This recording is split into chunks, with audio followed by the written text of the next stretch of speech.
अस्सलाम वालेकुम जी, मैं हूँ आपका मौलवी सुहेल कायम खानी।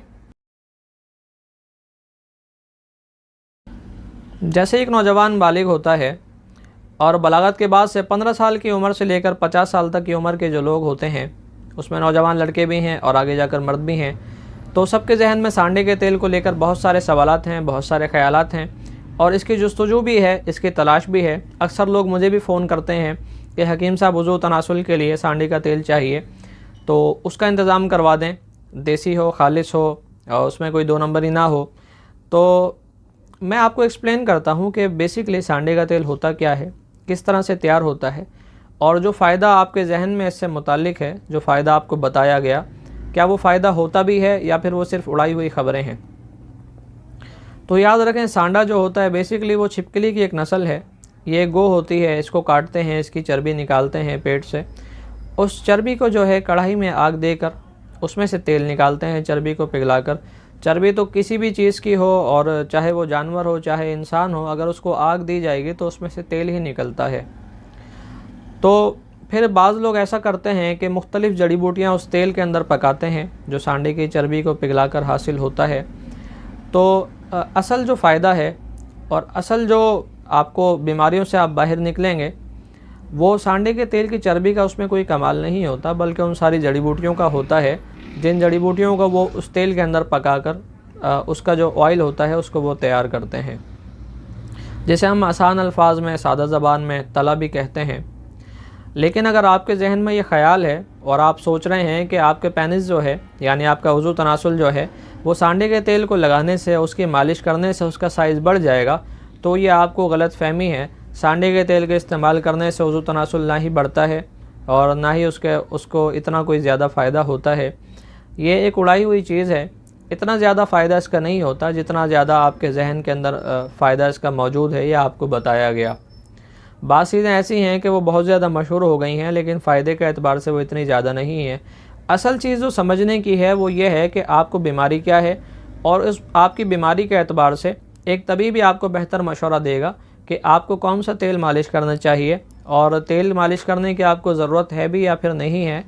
या फिर ग़िज़ाओं से आपका इलाज हो सकता है, या फिर कोई दवाएं ऐसी है जो बैरूनी इस्तेमाल से आपको फ़ायदा नहीं होगा, बल्कि अंदरूनी तौर पर उन दवाओं को जब आप इस्तेमाल करेंगे तो फिर उससे आपको फ़ायदा होगा। एक आसान सी मिसाल मैं आपको देता हूँ, और अक्सर नौजवानों को, अक्सर लोगों को भी ये मैं मिसाल देता हूँ कि जब आपके जिस्म में कमज़ोरी पैदा होती है और आप जिस्म को ताकतवर बनाना चाहते हैं, तो रोटी को आप पेट के ऊपर लपेटते हैं या फिर रोटी को आप पेट के अंदर खाते हैं।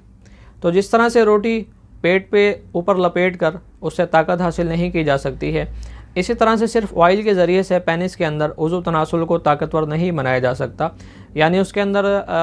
अगर उसके स्टैंड होने के अंदर कमी है, उसमें खून का बहाव सही तरह से नहीं है, इंतशार खून जिसे हम कहते हैं, और आपका पेनिस सही तरह से स्टैंड नहीं होता, या फिर उसके अंदर टेढ़ापन है, या फिर साइज़ उसका छोटा है, तो इस सारी चीज़ का जो ताल्लुक़ है, इन सारे अमराज का जो ताल्लुक़ है, वो बाज़ औक़ात अंदरूनी तौर पर होता है, बैरूनी तौर पर इस्तेमाल से इतना ज़्यादा फ़ायदा नहीं होता। लेकिन बैरूनी तौर पर भी दवाएं इस्तेमाल करवाई जाती हैं। जैसे मेरे पास यहाँ पर मुख्तलिफ़ तरह के ऑयल रखे हुए हैं,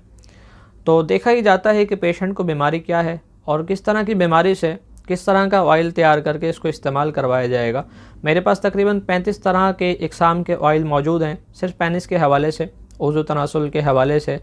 और पेनिस के लिए ख़ास कोर्स भी होता है, जिसका इंशाल्लाह आपको अगली वीडियो के अंदर मैं बताऊंगा कि उसका तरीका इस्तेमाल क्या है, उसके फ़वाइद क्या हैं।